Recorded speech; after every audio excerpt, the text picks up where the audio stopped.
ప్రియులారా గమనించాలి ఇక్కడ.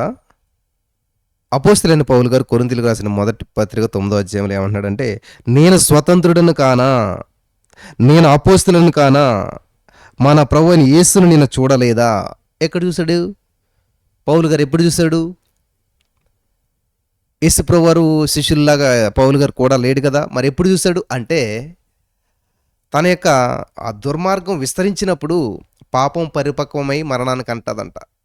అలాగే ఈయన చేసినటువంటి విస్తారమైనటువంటి పనులు ఒకానొక రోజున దేవుని సముఖంలో దేవుడే దిగి వచ్చి అపోస్తలుడైన పౌలు గారికి సౌలు గారిగా ఉన్నప్పుడు ప్రత్యక్షమయ్యాడు. దేవుని యొక్క ముఖ దర్శనం చేసుకున్నటువంటి సౌలు గారికి వెంటనే కళ్ళు మూయబడ్డాయి. అది అక్కడదే చెప్తున్నట్టు, నేను కూడా చూశాను యేసేని, నేను కూడా యేసయ్య శక్తిని చూశాను, అనుభవించాను అంటున్నాడు అపోస్తలుడైన పౌలు గారు. నేను స్వతంత్రుని కానా, నేనేమైనా బందీనా, బంధకాల్లో ఉన్నానా, నేను అపోస్తలుని కానా, నేను ఏర్పాటు చేయబడిన వాడిని కాదా, నేను పిలువబడినటువంటి వాడిని కాదా, మన ప్రభుని యేసుని నేను చూడలేదా, ప్రభునందు నా పనికి ఫలం మీరు కదా, హల్లెలూయా, నా ఫలం మీరు కదా, నా ఫలం మీరే కదా, మీరే నా ఫలం అని చెప్పి అంటూ ఉన్నాడు. ఇతరులకు నేను అపోస్తలుని కాకపోయినా మీ మట్టుగా నేను అపోస్తలుడై ఉన్నాను, ప్రభునందు నా అపోస్తలతనకు ముద్రగా ఉన్నవారు మీరే కదా, నన్ను విమర్శించే వారికి నేను చెప్పినది ఇదే, తినుటకును త్రాగుటకును మాకు అధికారం లేదా, తక్కిన అపోస్తలుల వలె, ప్రభు యొక్క సహోదరుల వలె, కేఫా వలె విశ్వాసురాలైనటువంటి భార్యను వెంట పట్టుకుని తిరుగుటకు మాకు అధికారం లేదా, మరియు పని చేయకుండాటకు నేనును బర్నబాయు మాత్రమే అధికారం లేనివారమా, ఎవడైనా తన సొంత ఖర్చు పెట్టుకుని దండులో కొలువు చేయినా, ద్రాక్ష తోట వేసి దాని ఫలము తినని వాడేవాడు, మందను కాచి మంద పాలు త్రాగని వాడేవాడు, ఈ మాటలు లోకానుచారమును బట్టి చెప్పుచున్నానా, ధర్మశాస్త్రం కూడా వీటిని చెప్పుచున్నది కదా.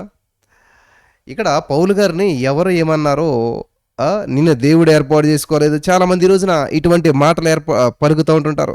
నా విషయంలో కూడా చాలామంది ఇలాగ విమర్శిస్తూ ఉంటుంటారు అన్నమాట. నువ్వెక్కడ ట్రైనింగ్ అయ్యావు, నువ్వెక్కడ నేర్చుకున్నావు, నీకు ఎలాగొచ్చు, నువ్వు వాక్యం చెప్పేస్తున్నావు, ఇట్లాగా విమర్శిస్తూ ఉంటుంటారు. ఈ రోజున అపోస్తలుడైన పౌలు గారు ఇచ్చినటువంటి సలహా చాలా మంచిగా ఉంది. ఇంతమంది రక్షించబడ్డారు, ఇది చూసిన కదా, ఇంతమంది దీవించబడ్డారు, ఇంతమంది జీవితాల్లో కార్యాలు జరుగుతున్నాయి, ఇంతమంది జీవితాల్లో అద్భుతాలు జరుగుతూ ఉన్నాయి, ఇంతమంది జీవితాల్లో సూచక్రియలు జరుగుతూ ఉన్నాయి, ఇన్ని మెలకువలు ఇన్ని చూస్తూ ఉన్నాం, మరి వీళ్ళ సాక్షులు కాదా, దేవుడు మన పక్షాన ఉన్నాడన్న దానికి ఇవన్నీ చూచిన కదా అని చెప్పి పౌలు గారు చెప్తూ, నన్ను విమర్శించే వారికి ఇదే సమాధానం, తినుటకు తాగుటకు మాకు అధికారం లేదా, మా ఇష్టానుసారంగా మేము ఉండొచ్చు కదా, కానీ మేము అలా జీవించట్లేదే, దేవుని కొరకు మమ్మల్ని మేము ప్రత్యేకపరుచుకున్నాం, వివాహాలు చేసుకోలేదు. ఇదిగో పేతురు వాళ్ళందరూ చేసుకున్నారు, వాళ్ళ భార్యను వెంట పెట్టుకుని తిరుగుతున్నారు కదా, తీసుకొస్తున్నారు కదా పరిచయాలకు, మేము కూడా చేయొచ్చు, మాకు అధికారం లేదా, ఉన్నదే, అది తప్పని మేము అనట్లేదు, కానీ మేము అవన్నీ పక్కన పెట్టి 100% పరిపూర్ణంగా దేవుని సంధిలో ఉంటూ ఉన్నాం. తక్కిన అపోస్తలుల వలె, ప్రభు యొక్క సహోదరుల వలె, కేఫా వలె అధికారం లేదా, విశ్వాసురాలైన భార్యను వెంట పెట్టుకుని తిరుగుటకు మాకు అధికారం లేదా, మరియు పని చేయకుండాటకు నేనును బర్నబాయు మాత్రమే అధికారం లేనివారమా. హల్లెలూయా. నా ప్రియమైనటువంటి సహోదరి స్నేహితులారా, ఈ లోకంలో మనం ఎలా జీవిస్తున్నా కూడా కామెంట్స్ అనేటువంటివి వస్తాయి. ఏ పని చేయకుండా కూర్చుంటే పని పాట లేనుడు అంటారు, ఎప్పుడూ పని చేస్తుంటే ఇంకెప్పుడు పని అంటారు. చూసారా, ఇది మనకందరికీ తెలిసినటువంటి ఒక స్టోరీ ఉంటుంది. ఏంటంటే, ఒక గాడిదని ఒక తండ్రి కొడుకులు తోడుకుని వెళ్తూ ఉంటుంటే కొంత దూరం వెళ్ళక కొంతమంది కనబడి, ఏంటయ్యా గాడిని అలా నడిపించుకెళ్తారు,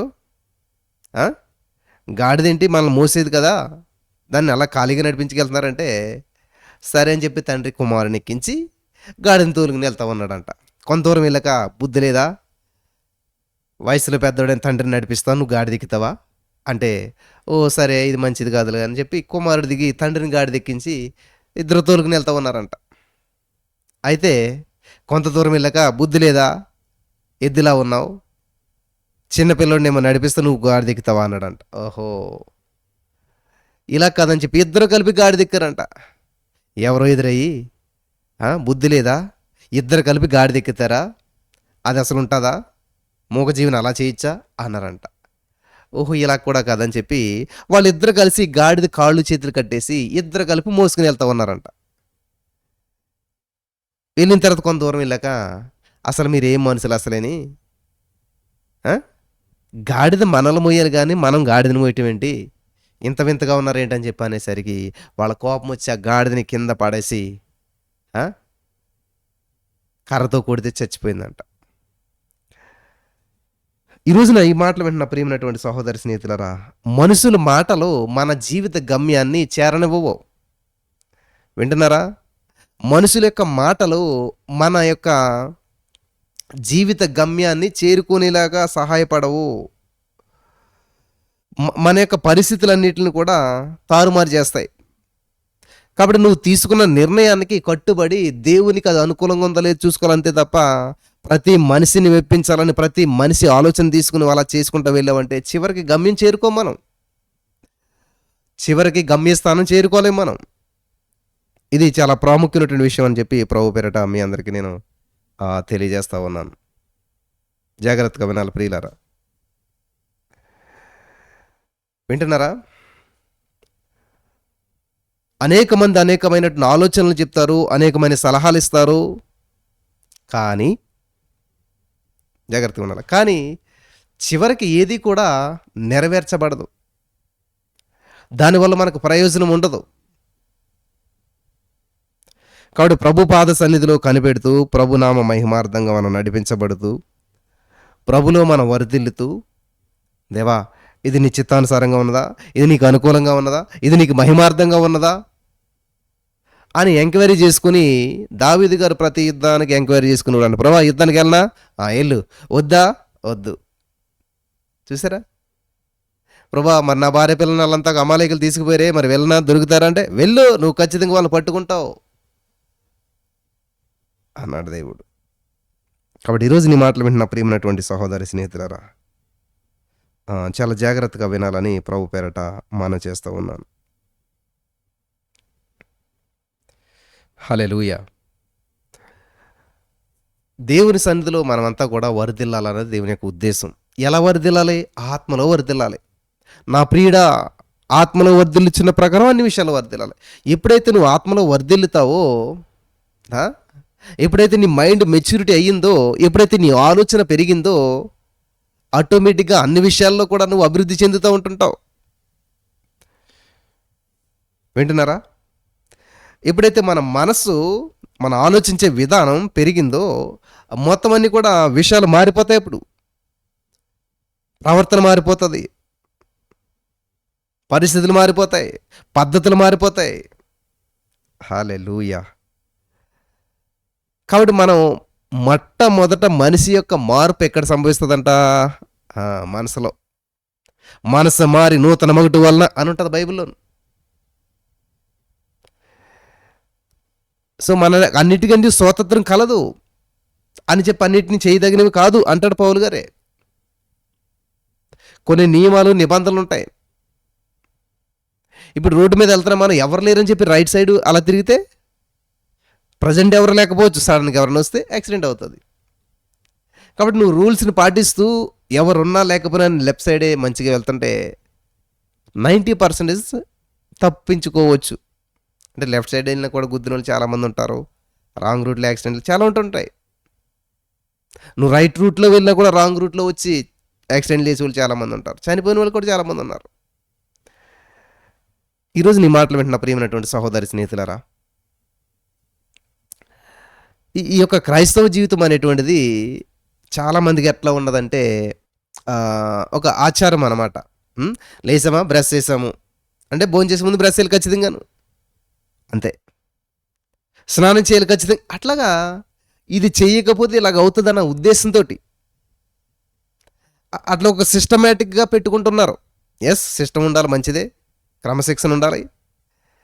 కానీ అసలు దేవుని యొక్క ఉద్దేశము, దేవుని యొక్క హార్ట్ బీట్ ఏంటంటే మనిషి ఎప్పుడు కూడా ఆయనకి సమీపంగా ఉండాలి, ఆయనతో కలిసి ఉండాలి, ఆయన హృదయపు ఆలోచనలు గ్రహించాలి. అంతే. ఫస్ట్ ఏం పని ఉంది ఆదామవ్వలకి?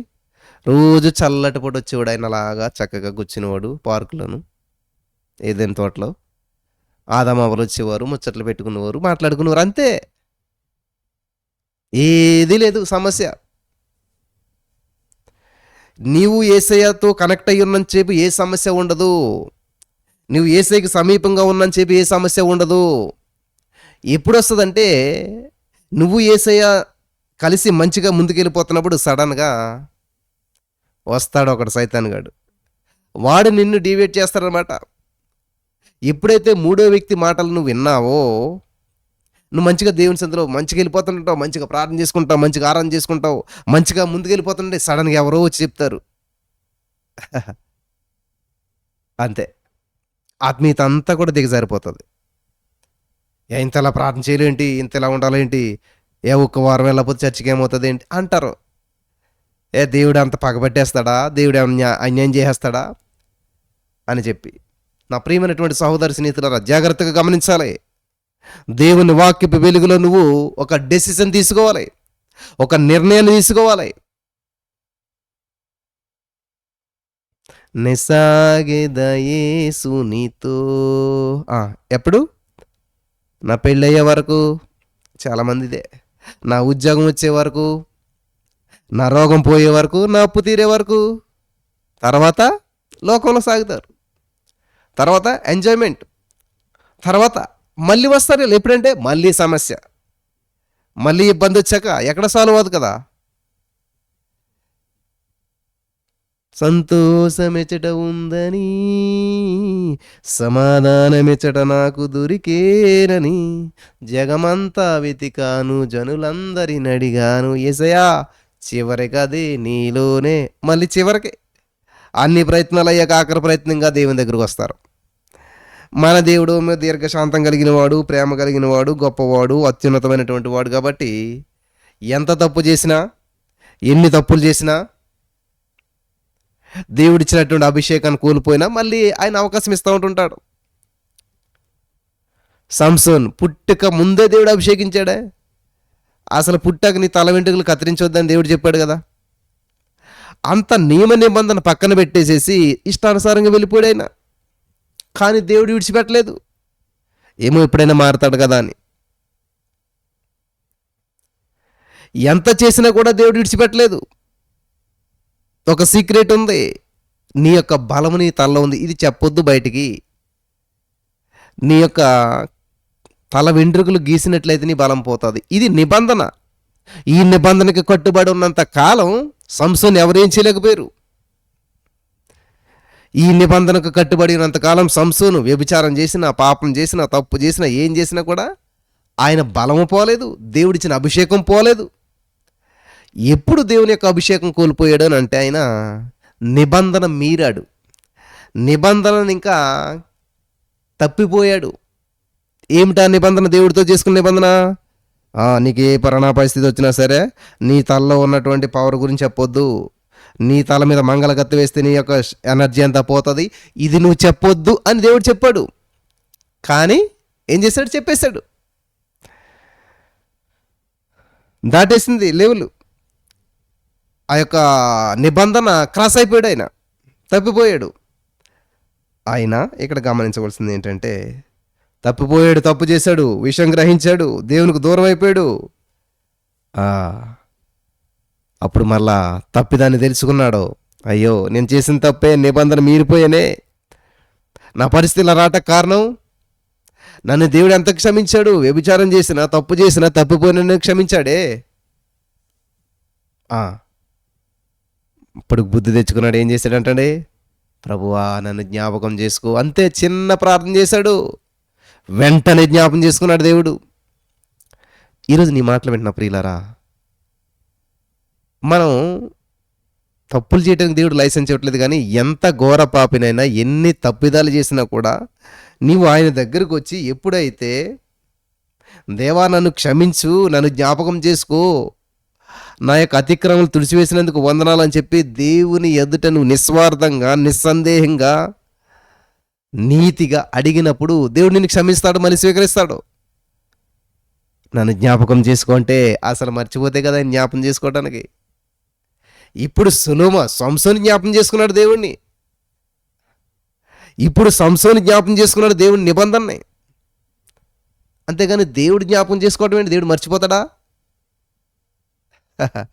ఆయన నిద్రపోతాడా? ఆయన కునుకడు నిద్రపోడు. ఇదిగో యుగ సమాప్తి వరకు సదాకలేని మీతో ఉన్నానని దేవుడు మనతో ఉన్నాడు, మనల్ని మర్చిపోతారా? కదా. కాబట్టి ఇక్కడ సంసోను మర్చిపోయాడు దేవుణ్ణి, సంసోను మర్చిపోయాడు దేవుని నిబంధనని, సంసోను తప్పిపోయాడన్న విషయం తెలుసుకుని ప్రభువా నన్ను జ్ఞాపకం చేసుకో అంటే వెంటనే దేవుడు జవాబిచ్చాడు. నాకు నాకు అర్థమైంది ఏంటంటే, సంసోని దేవుడు మర్చిపోలేదు, కానీ దేవుడిని సంసోను మర్చిపోయాడు. దేవుడి నిబంధన మర్చిపోయాడు, తప్పిపోయాడు. కానీ మళ్ళా వస్తే దేవుడు స్వీకరించాడు. హల్లెలూయా! సంసోన్ని దేవుడు స్వీకరించాడు. అద్భుతం. కాబట్టి ఈ రోజున మీరు ఎటువంటి బంధకాల గుండా వెళ్ళిపోయారు, ఎటువంటి పరిస్థితుల గుండా బయటపడిపోయారు, ఎటువంటి సిచ్యువేషన్లోకి మీరు వెళ్ళిపోయారు, మరి ఈ రోజున దయచేసి మీరు గమనించాలని ప్రభు పేరట మనవి చేస్తూ ఉన్నాను. యేసయ్య నీ కొరకు నా కొరకు గొప్ప గొప్ప ప్రణాళికలను కలిగి ఉన్నాడు. ఆయన గొప్ప గొప్ప ఉద్దేశాలను కలిగి ఉన్నాడు. నువ్వెంత దూరం వెళ్ళినా, ఎంత తప్పిపోయినా ఆయన దీర్ఘశాంతం కలిగినటువంటి వాడు. ఇష్టానుసారంగా చేయవలసినన్ని చేసి చేసి చేసి తప్పు తెలుసుకున్నాడు. ఇంకా నేను బ్రతకూడదు అనుకున్నాడు శాంసన్. కానీ ప్రభుని మహింపరుస్తూనే పోవాలి, ప్రభు మహిమార్థంగానే పోవాలి అని విశ్వాసాన్ని మళ్ళా పుంజుకున్నాడు, విశ్వాసాన్ని మళ్ళా తెచ్చుకున్నాడు. హల్లెలూయా! దేవునికి స్తోత్రం కలుగును గాక. Thank you lord. మళ్ళా విశ్వాసాన్ని తెచ్చుకోగలిగాడు. అందుకనే ఫెయిత్ హీరో అయిపోయాడు ఆయన. హల్లెలూయా! ఇక్కడ పౌలు గారు అంటూ ఉన్నాడు, మాకు అన్నిట్లో స్వాతంత్రం ఉంది, కానీ అన్నీ చేయదగినటువంటి కాదు.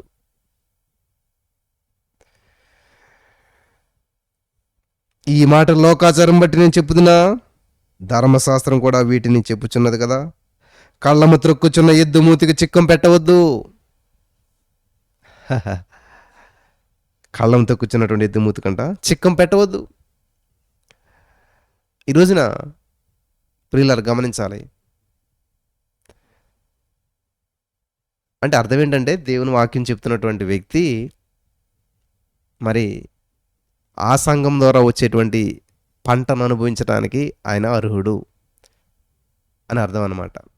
సో ఈ రోజున దైవ సేవకుడు అంటే చాలామందికి చాలా ఈ దశంభాగాలు తినేటువంటి వాళ్ళు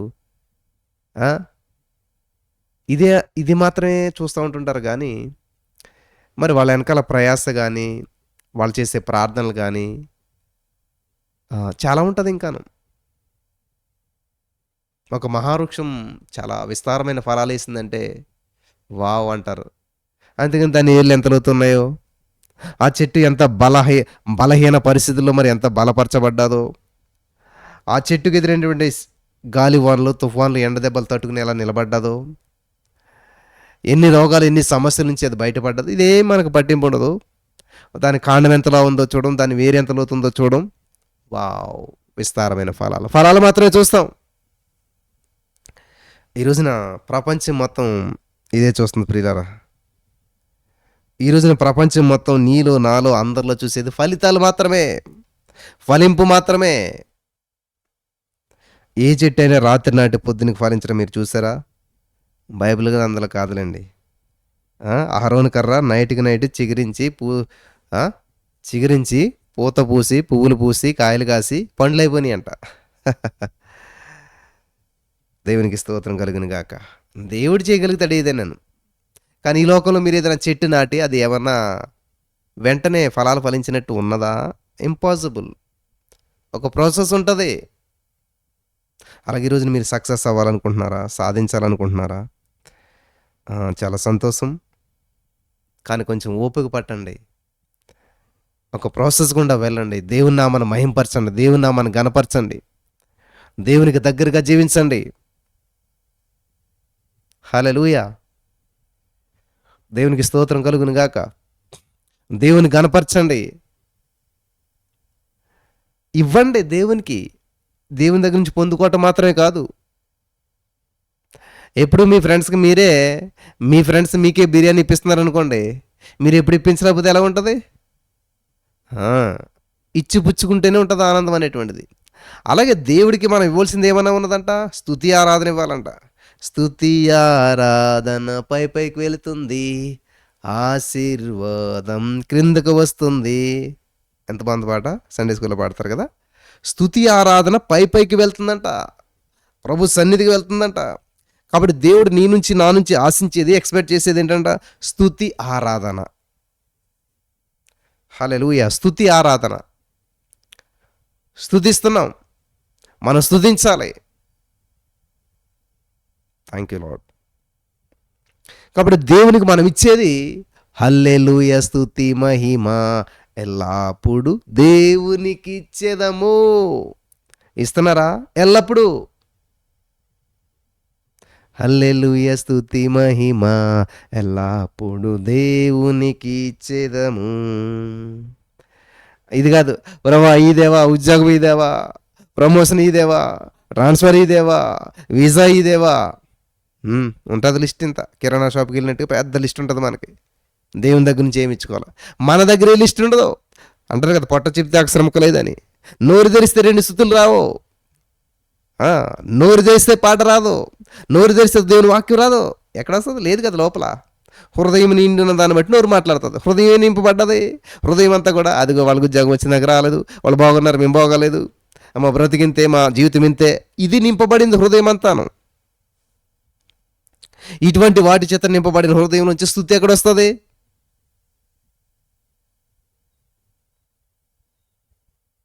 మరి ఏమిస్తాం మనం దేవునికి? ఏమి ఇవ్వగలుగుతాం? ఏమీ లేదు మన దగ్గర, శూన్యం. కానీ దేవుడు నీ నుంచి ఎక్స్పెక్ట్ చేస్తూ ఉన్నాడు, నీ నుంచి ఆశపడుతూ ఉన్నాడు. హల్లెలూయా. Thank you Jesus. కాబట్టి ఈ రోజున ఎప్పుడు ప్రే చేయండి, వాళ్ళకి అది కావాలి, వీళ్ళకి ఇది కావాలి. ఎప్పుడన్నా మీరు ఫర్ ఎగ్జాంపుల్ ఎవరికో జాబ్ కావాలి, ఎవరికో స్వస్థత కావాలి, వాళ్ళని ఎప్పుడైనా దేవుని స్తుతించండి, మీరు దేవునికి స్తుతి చెల్లించండి అని ఎప్పుడైనా చెప్పారా? తక్కువ. ఇలాంటి మా బంధువు కోసం ప్రార్థన చేయండి, మా చుట్టం కోసం ప్రార్థన చేయండి, వాళ్ళ కోసం చేయండి, చేయండి చేయండి చేయండి. దేవుడు స్వస్థత ఇవ్వాలని ప్రార్థన చేయండి, దేవుడు ఉద్యోగం ఇవ్వాలని ప్రార్థన చేయండి, దేవుడు అది ఇవ్వాలని ప్రేయర్ చేయండి. ఏంటండి మీరు ఎట్లా చెప్తారా అసలేని? అదే కదా జరుగుతుంది లోకం మీద. వాస్తవం చెప్తున్నాను కాబట్టి చాలామందికి ఇబ్బందిగా ఉంటుంది. కాబట్టి వాక్యం తెలిసినటువంటి వారు ఎప్పుడు కూడా అది కావాలి, ఇది కావాలని కామెంట్లో పెట్టుకోరు ఇంకా. ఎందుకంటే ఎస్ఏ నీకు వందనాలు, థ్యాంక్ యూ జీసస్, నువ్వు ఇస్తూ ఉంటుంటావు. గొప్ప విషయం ఏంటి తెలుసా? నువ్వు ఎప్పుడైతే స్తుతి ఆరాధన దేవునికి ఇస్తున్నావో ఆటోమేటిక్గా ఆశీర్వాదాలు నీ వెంట పడుతుంటుంటాయి. హల్లెలూయా. నువ్వు ఎప్పుడైతే దేవుని మహింపరుస్తూ ఉంటుంటావో, ఇంకా నాకు జాబ్ ఇదేవా, నేను మానేశాను కొన్ని సంవత్సరాలు, దశాబ్దాలు అయిపోతుంది నేను నా అవసరతల కోసం ప్రార్థించి. నాకు అది కావాలి దేవా, ఇది కావాలి. లేదు లేదు, ఇచ్చేసావు దేవా, నీకు వందనాలు అంతే. ఈ సత్యం తెలియక చాలామంది, నేను చెప్పే వాక్యం అర్థమవక చాలామంది ప్రార్థన చేయమంటే చేయడినా, అడగొద్దు అంటాడు. దేవుడు ఏమి చెప్పాడు? అడుగుడు మీకు ఇవ్వబడిన అన్నాడు కదా, మరి ఇలా చెప్తాడేంటి ఈయన అసలేని అని చెప్పి చాలామందికి విషయం అర్థం కాక కొంతసేపు చూస్తారు, కొంతకాలం చూస్తారు, సైడ్ అయిపోతుంటుంటారు. సత్యం మిమ్మల్ని స్వతంత్రులుగా చేస్తుంది. చాలామందికి బెగ్గింగ్ అంటే ఇష్టం అనమాట, అడుక్కోవడం అంటే ఇష్టం.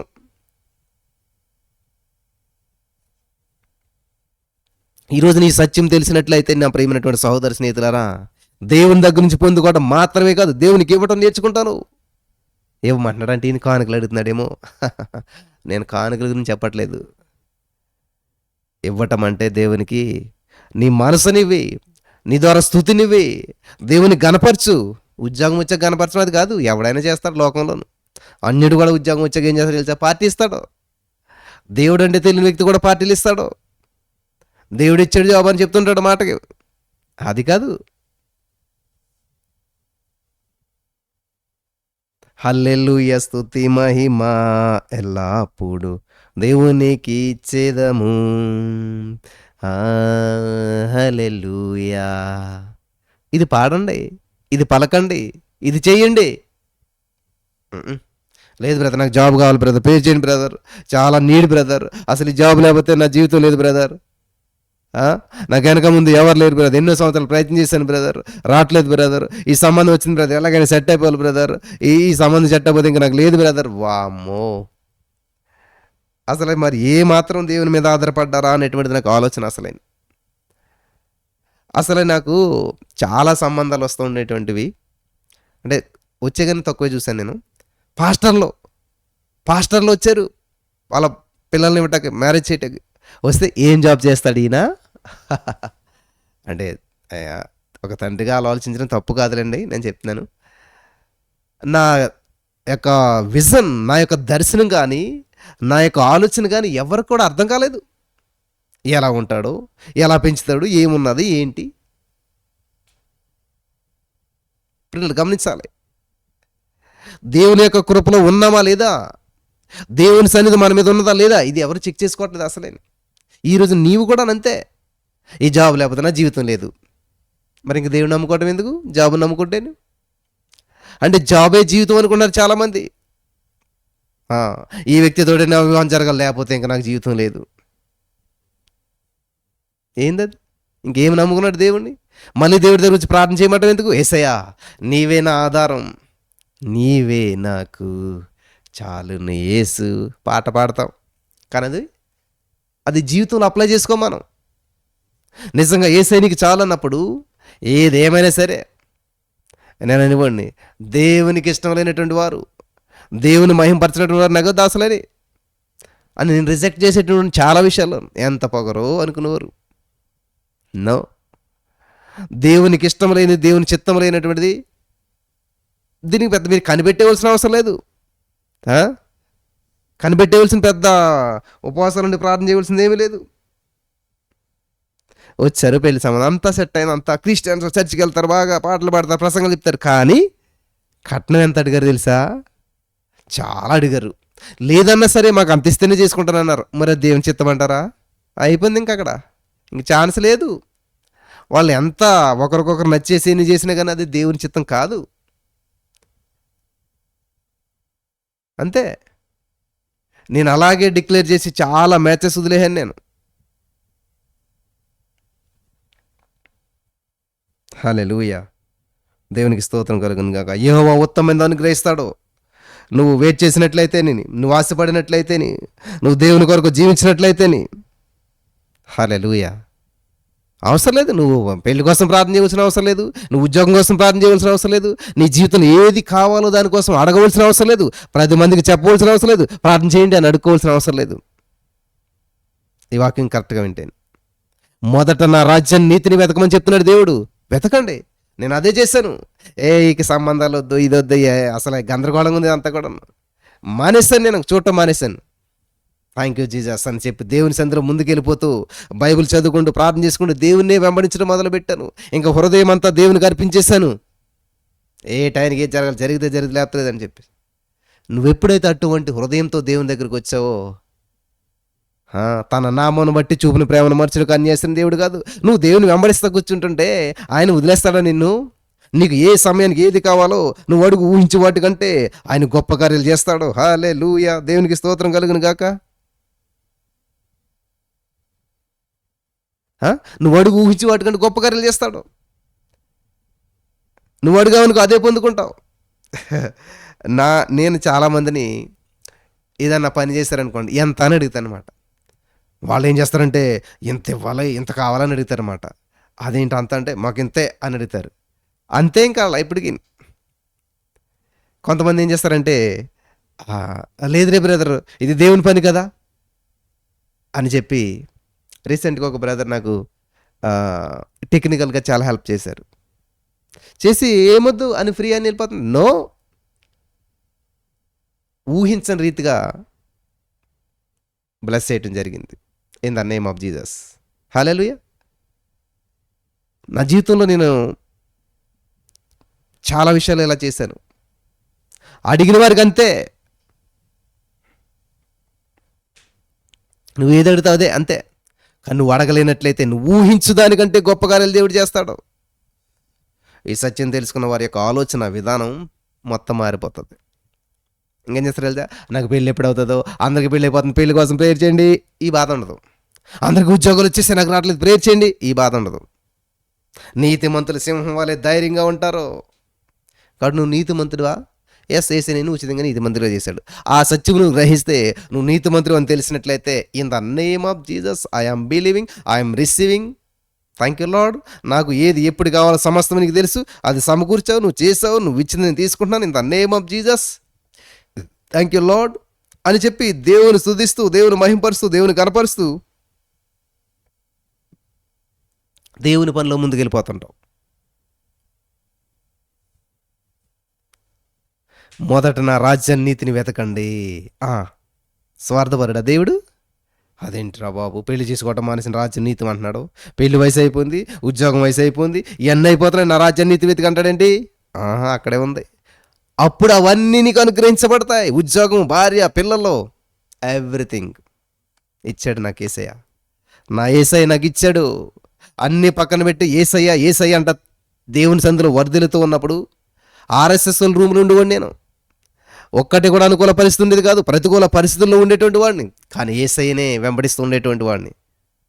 హైదరాబాద్ వచ్చిన కొత్తలో 2010 సంవత్సరంలో ఏది అనుకూలత ఉండేది కాదు, కానీ ఎక్కడ రాజీ పడలేదు.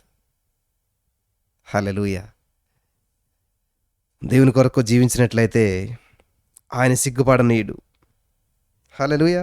ఆయన సిగ్గుపడనీయుడు. ప్రియులారా, నేను సిగ్గుపడలేదు, నేను అవమానం పొందలేదు. పొందాను కానీ అవమానంలో ఉండిపోలేదు. నేను వెక్కిరింతల పాలయ్యాను కానీ అక్కడే ఉండిపోలేదు. నేను ఇంక నాకు భవిష్యత్తు లేదని అందరూ అన్నారు, కానీ దేవుడు అన్నాడు నీకు బంగారు భవిష్యత్తు ఉందన్నాడు. హల్లెలూయా. అందరూ అన్నమాట అంతమైపోయింది, దేవుడు అన్నమాట అద్భుతంగా మార్చబడింది. హల్లెలూయా. కాబట్టి మన దేవుడు అద్భుతాలు చేసే దేవుడు, ఆశ్చర్యమైన కార్యాలు చేసే దేవుడు, మనల్ని హెచ్చించే దేవుడు, మనల్ని గొప్ప చేసే దేవుడు. మన యొక్క స్థితి ఎలా ఉండాలనుకున్నాడు తెలుసా? ఆదికాండంలో దేవుడు చెప్పాడు. ఆదికాండం 1:26 మీరు 28 వరకు చదివినట్లయితే, దేవుడు వారిని ఆశ్రయించి మీరు ఫలించి విస్తరించి అభివృద్ధి చెంది భూమిని నిండించి లోపరిచి ఏలుబడి చేయండి. మీరు ఏలుబడి చేయాలి, మీరు అథారిటీ పర్సన్స్గా ఉండాలి, మీరు అధికారం చేయాలి. అధికారి అంటే ఆ చెయ్యి పైన ఉంటుంది, అధికారి చెయ్యి కింద ఉండదు. లంచం ఇచ్చుకున్న చేతులు కింద ఉంటాయి. అధికారి అయినా కానీ కిందకి వెళ్ళిపోతుంది చెయ్య. అది కాదు అధికారం, నీ చెయ్యి పైనే ఉండాలి. ఇప్పుడు కూడాను 10 మందికి పెట్టే చేయిగా ఉండాలి, 10 మందిని బ్లెస్ చేసే చేయిగా ఉండాలి. ఇది ఆశించరు. ఎవరైనా ఇస్తే బాగున్నాను, చేస్తే బాగున్నాను, సాయం చేస్తే బాగున్నాను, బెగ్గర్ మెంటాలిటీ అంటారన్నమాట ఇదంతా కూడాను. దేవా నన్ను అనేక మందికి ఆశీర్వాదకం చేసినందుకు వందనాలు, ఒక్క రూపాయి అప్పు చేయకుండా నన్ను చేసినందుకు వందనాలు, ఒక్కరిని ఆశించకుండా చేసినందుకు వందనాలు. In the name of Jesus. నువ్వు ఇటువంటి నిర్ణయాలతో తీసుకుని దేవుని వైపు వెంబడిస్తున్నట్లయితే ఎవరిని ప్రేరేపించాలో, ఎవరిని నీ దగ్గరికి పంపించాలో, ఏది ఏ సమయం కావాలో అన్ని సమకూరుస్తాడు దేవుడు. Thank you Jesus. హల్లెలూయా. నీకు ఏ వ్యక్తి రావాలో చాలా నిన్న మొన్న సాక్ష్యం విన్నాను. అసలు పెళ్ళే చేయాలనుకోలేదంట ఆవిడ కుమార్తెకి. ఊహించని రీతిలో సంబంధం రావటం, వాళ్ళకి వాళ్ళే చేసుకోవటం, రూపాయి కట్టడం లేదు, ఏమి లేదు. అది కదా దేవుని యొక్క అద్భుత కార్యం అంటేనే. మంచినీళ్ళు తాగినట్టుగా అయిపోయిందంట, మంచినీళ్ళు తాగినట్టుగాను. హల్లెలూయా. దేవునికి మహిమ కలుగును గాక. ఈరోజు నీ మాటలు వింటున్న ప్రియమైనటువంటి సహోదరి స్నేహితులారా, నువ్వు నిజంగా దేవుని రాజ్యాన్ని నీతిని వెతుకుతూ దేవుని మీద నీ దృష్టిని కేంద్రీకరించినట్లయితే, లేదు ఆ జాబ్ వస్తుందని ఉంటున్నాను బ్రదర్ 3.5 ప్రేయర్లను. థ్యాంక్ యూ జీసస్ అని అందరూ రాస్తున్నారు కదా, నేను కూడా రాసేస్తున్నాను. ఎన్నిసార్లు రాయాలి?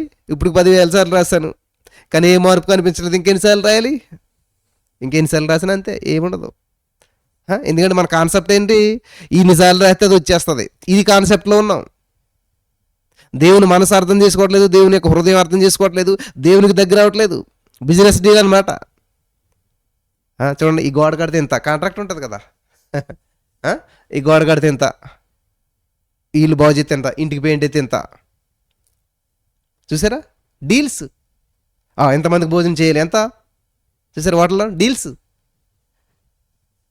అలాగే ఈరోజు నేను చాలామంది ఆలోచన విధానం నేను చెప్తున్నాను ప్రియులారా. థ్యాంక్ యూ చేసి రాస్తే అయిపోతున్నాడు కదా బ్రదర్, వాళ్ళందరూ రాశారు, సాక్ష్యాలు ఎన్నో, మేము కూడా రాసేస్తాం. ఎన్నిసార్లు రాయాలి, ఎలా రాయాలి, ఎక్కడి నుంచి రాయాలి, కింద నుంచి రాయాలా, పైనుంచి రాయాలా, సమస్య రాయాలా, పరిష్కారం రాయాలి, ఓన్లీ థ్యాంక్ యూ చేసి రాయాలా? అబ్బాబ్బాబ్బా. నా ప్రియమైనటువంటి సహోదరి స్నేహితులారా, చాలా జాగ్రత్తగా వింటున్నారని చెప్పి నేను నమ్ముచున్నాను. దేవుడు శక్తిమంతుడు, దేవుడు ప్రేమ కలిగిన వాడు, దేవుడు తండ్రి. కాబట్టి ఒక కుమారుని వల్ల ఆయన దగ్గరికి వెళ్ళటం నేర్చుకోండి. ఎందుకని ఈ 1000 సార్లు 10,000 సార్లు ఇవన్నీ ఎందుకని అనుకుంటున్నారు? చిన్నతనంలో ఎక్కాలో 2x2=4 అని మాస్టర్ ఎందుకని ఇస్తాడు ఇంపోజిషన్? చదువుకురారంటే చదువుదారనుకుంటాడు కానీ చదవడాడు, చదివారంటే చదివారనుకుంటాడు కానీ అది రాదు. కానీ అదే పలక మీద రాసి రమ్మన్నాడు 10 సార్లు 20 సార్లు చచ్చినట్టు రాయలేడు. ఈ 10 సార్లు 20 సార్లు రాసేసరికి ఏమవుతుంది? మైండ్ అటు ఇటు డైవర్ట్ అవ్వదు, దాని మీదే పెట్టవలసి వస్తుంది. కాబట్టి రాసి రాసి రాసి ఆటోమేటిక్గా మైండ్లోకి వెళ్తుంది, అది వాడికి గుర్తుంటుంది. ఫైనల్ కాన్సెప్ట్ మాస్టర్కి ఏంటంటే వాడికి రావాలి, అదంతే. కాబట్టి ఇలా నువ్వు థ్యాంక్ యూ చేసి రాసావా, స్తుతించావా, లేకపోతే ఏం చేసావా ఏంటన్నది కాదు, కానీ నీ మనసు దేవునికి కనెక్ట్ అయిందా లేదా, దేవుని మీద 100% విశ్వాసం ఉంచావా లేదా, నువ్వు దేవుడే గొప్పవాడని చెప్పి నమ్మి ఆయన ఈ కార్యం చేసేసారని విశ్వసించినట్లయితే అప్పుడు అద్భుతాన్ని పొందుకుంటాం. హల్లెలూయా. లేనట్లయితే థ్యాంక్ యూ చేసి రాసిన నీకు అద్భుతం జరగదు, స్తుతించిన అద్భుతం జరగదు, ప్రతిరోజు 3:30 ఉన్న అద్భుతం జరగదు. చాలామందికి ఉంది, ఇప్పుడు జరగట్లేదు, ఏమని ఎంత చేస్తున్నా ఏం జరగట్లేదు. అంటే ఎక్కడో స్వార్థం ఉంది మనలోను, ఎక్కడో ఏదో గందరగోళం ఉంది మనలోను. మనసు పూర్తిగా అనుకోవట్లేదు దేవుడి మీద. ఎవరిని మనస్సు నా మీద అనుకుంటే వాడు పూర్ణ శాంతి కలవని ఉంటాడు. నీకు పూర్ణ శాంతి లేదు, గందరగోళం. అమ్మో ఏమవుతుందో, ఈ పిల్లలకు ఉద్యోగం వస్తుంది రాదో, లేకపోతే ఇది జరుగుతుంది జరగదు, అందరికి జరుగుతుంది, అందరు సాక్ష్యాలు చెప్తున్నారు, మరి నేను ఎప్పుడు చెప్తాను, నాకు ఎప్పుడు అవుతుంది, ఈ tension tension. Thank you Jesus. ప్రియులరా, ఎవరైతే ఈ యొక్క వాక్యాలు కనెక్ట్ అయ్యి గత 2023-24 సంవత్సరాలు, అదే ఆ సంవత్సరంలో నుంచి ఈ వాక్యాలన్నీ స్పష్టంగా వింటూ వస్తున్నారో వాళ్ళు ఎవరు ఇప్పటికి నాకు వచ్చి ఫోన్ చేసి ప్రార్థన చేయమని అడిగింది లేదు, వాళ్ళ సమస్య చెప్పింది లేదు. ఏం చేస్తారో తెలుసా? Thank you Jesus, thank you. Even కామెంట్లో కూడా సమస్య పెట్టరు, థ్యాంక్ యూ జీసస్. దేవుని మహింపరుస్తారు, దేవుని కనపరుస్తారు, అద్భుతాలు చూస్తూ ఉన్నారు. సాక్ష్యం మాత్రమే చెప్తారు వాళ్ళు ఇప్పుడు కూడా. హల్లెలూయా. కాబట్టి ఈ రోజున నా ప్రియమైనటువంటి సహోదరి స్నేహితులారా, వాక్యంలో ఉన్న సత్యం తెలియనంతకాలం చాలా బంధకాల్లో ఉంటాం మనం. వాక్యం తెలిసిన రోజున నీవెప్పుడు పైవాడిగా ఉంటావు, ప్రార్థన చేసేవాడిగా ఉంటావు, ప్రార్థన చేయించుకునేవాడిగా ఉండవు, 10 మందికి బ్లెస్ చేసేవాడిగా ఉంటావు, బ్లెస్సింగ్ కోసం ఎదురు చూసే వ్యక్తిగా ఉండవు. హల్లెలూయా. మరి ఈ మాటల ద్వారా పరిశుద్ధాత్ముడు మిమ్మల్ని అందరినీ చక్కగా మరి నడిపించి బలపరచును గాక, మరి అనేక మందికి దీవెనకరంగా చేసి బలపరచును గాక. ఆమేన్.